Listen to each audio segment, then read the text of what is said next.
Guys, this is Dr. Hub. In case you haven't subscribed, please do subscribe. This is a concise, well-crafted summary and it highlights only the important keywords. Physiological adaptations, and we're looking at the high altitudes. So first one is on the respiratory system. There will be increase. So let's look at what increases. The increase in the ventilation, that is, it can lead to respiratory alkalosis. Next is looking at the increase. So there can be increase of the lung volumes, and that is the vital capacity as well as the residual capacity. Now what decreases?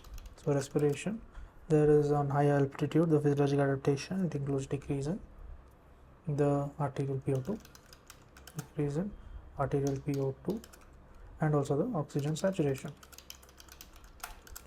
Then comes a decrease, this decrease in the oxygen consumption, also the CO2 production. So decrease in oxygen consumption and the CO2 production.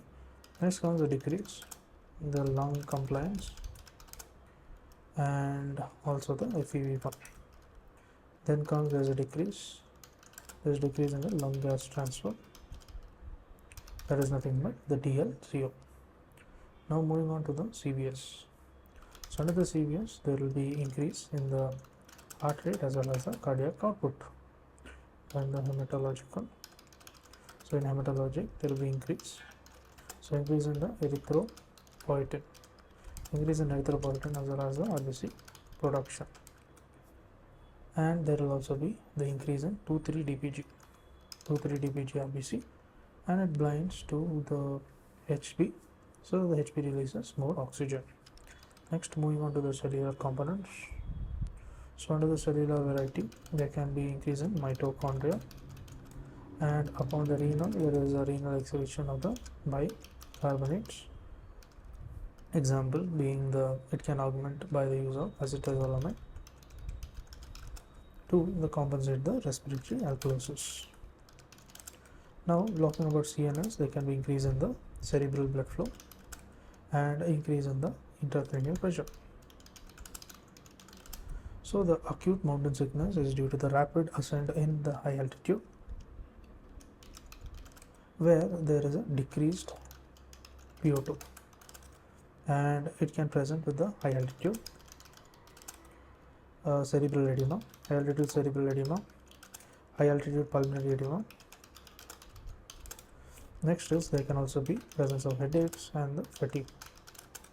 The treatment wise, there is definitive treatment is rapid descent over to the lower altitude. Others are the acetazolamide and the hyperbaric oxygen. And next is the dexamethasone as well as the presence of nifedipine. Now looking at the chronic mountain sickness. So this includes the Monge disease. It develops after living at high altitude for many years and does not produce hyperventilation. So what do they develop? They develop the polycythemia, cyanosis, malaise, fatigue, as well as the exercise intolerance.